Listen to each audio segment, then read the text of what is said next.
అలాగనే సుఖస్థితియు అన్నాడు. వారు ఎలాగ ఉన్నారంట? సుఖంగా ఉన్నారు, సుఖంగా ఉన్నారు. శుభ్రంగా తింటుంటే శుభ్రంగా సుఖం వస్తుంది కదా. ఇక దేవుడు ఇచ్చిన స్థితి ఇచ్చిన సుఖస్థితి వలన దేవుని గుర్తించిన వారుగా ఉన్నారు. ధనం పెరిగింది, ఆహారం పెరిగింది, ఆరోగ్యాలు బాగున్నాయి, శరీరాలు బాగున్నాయి, అన్ని విధాలా బాగున్నారు. ఏ లోటు లేదు. సుఖం సుఖం సుఖం సౌఖ్యం. ఆ సుఖస్థితిని బట్టి వారు దేవునిని మరిచిన వారుగా ఉన్నారు. అది దీనులకును దరిద్రులకును సహాయం చేయకుండెను అన్నాడు. చూసారా, ఆ పట్టణంలో దీనులకి దరిద్రులకి ఏమి లేదు, సహాయం లేదండి. వారు ఆకలి బాధలతో ఉంటున్నా, వారు ఏడుస్తున్నా, వారు మొర్ర పెడుతూ ఉన్నా కనీసం వారికి నీళ్ళు ఇచ్చిన వారు లేరు, ఆహారం పెట్టిన వారు లేరు, హేళన చేసేవారు ఉన్నారు. ఇంకా పైగా దేవునికి అది ఎంతో బాధ కలిగించింది. దేశంలో బీదలు ఉండక మానరు అన్నాడు. బీదలను ధనవంతులను దేవుడే కలుగు చేసిను అన్నాడు. బీదలను ఎక్కిరించేవాడు దేవునిని ఎక్కిరించును అన్నాడు. చూసారా, ఆ పట్టణంలో ఉన్న ప్రజలు దీనులను దరిద్రులను కూడా లెక్క చేయని వారుగా ఉన్నారు, హేళన చేసేవారుగా ఉన్నారు, ఆహారం పెట్టని వారుగా ఉన్నారు, సహాయం చేయని వారుగా ఉన్నారు కదండి. ఇది ఎంత దుర్మార్గపు చర్య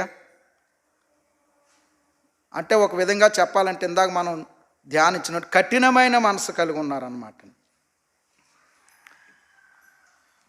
లూకాసు వార్తలో 17 అధ్యాయంలో మరికొన్ని విషయాలు చెప్పాడు.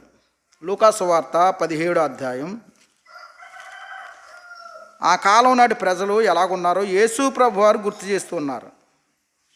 28వ వచనం, లోతు దినములలో జరిగినట్టును జనులు ఏం చేస్తున్నారంటే తినుచు త్రాగుచు తింటున్నారు, త్రాగుతున్నారు. ఏం త్రాగుతున్నారు? మంచినీళ్ళు కాదు. ఏం తాగుతున్నారు? మందు తాగుతున్నారు, మద్యపానం కదా. తింటున్నారు, త్రాగుతున్నారు, కొంటూ ఉన్నారు, అమ్ముతూ ఉన్నారట కదా. కొనుక్కోవచ్చు, అమ్ముకోవచ్చు, తప్పు కాదు. కానీ అక్కడ ఇచ్చేవాణిని ఏమాత్రం కూడా జ్ఞాపకం చేసుకుని వారుగా ఉన్నారు. కొంటూ ఉన్నారు అంటే వీరు లేచింది మొదలుకొని వీరు మైండ్ సెట్ అంతా వ్యాపారం మీద ఉందన్నమాట. కొనాలి, దానిని రెట్టింపుగా అమ్మాలి, కొనాలి, అమ్మాలి, కొనాలి, అమ్మాలి. లేచింది మొదలుకొని కనీసం ప్రభా ఈ రోజు ఇచ్చావని ప్రార్థన చేసిన వాడు ఒక్కడు కూడా అక్కడ లేడండి. వ్యాపార సంబంధమైన వాటిలో వారు మునిగిపోతూ ఉన్నారు.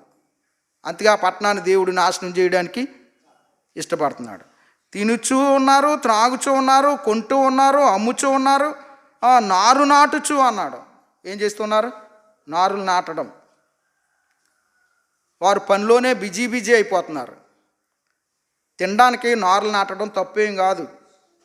ఇస్సాకు కూడా 26వ అధ్యాయంలో కరవకాలం మందు అతడు నారు నాటాడు, నూరంతలు ఫలించాడు. అయితే నారు నాటినప్పుడు కానీ, కోత కోస్తున్నప్పుడు కానీ, ఆ ధాన్యం తెచ్చుకుంటున్నప్పుడు కానీ ఇస్సాకు ఏం చేసేవాడు? దేవునిని జ్ఞాపకం చేసుకునేవాడు. దేవునిని జ్ఞాపకం చేసుకునే ఆదాయం మీద ఆశీర్వాదం ఉంటుంది.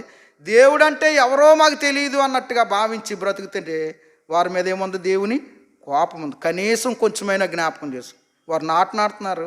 ఆ నారు నాటిన తర్వాత అది మొలవాలంటే ఏం చేయాలి? దేవుడు వర్షం కురిపించాలి. నారులు వేసి వెళ్ళిపోతాడు రైతు. కానీ ఆ నారు ఫలించాలంటే ఎవరి దృష్టి ఉండాలి? దేవుని ఆశీర్వాదం ఉండాలి. ఆ విత్తనం చావాలి, అది మొలకాలి, అది ఏరుతన్నాలి, పైకి ఎదగాలి, ఫలించాలంటే దేవుడు వీడు వెళ్ళేమో నిద్రపోతాడు, కానీ నారు నాటిన వాడు వెళ్ళి పడుకుంటాడు. కానీ దేవుడు ఏం చేస్తున్నాడు? దాన్ని అభివృద్ధి చేస్తున్నాడు. కనీసం దేవుని ఆశీర్వాదం పొందుతున్న ఆ ధాన్యం మీద కానీ, ఆ పంట మీద కానీ వారికి ఏమి లేదు. దేవుడు ఉన్నాడు, దేవుడు చేస్తున్నాడు అనే ఆలోచనే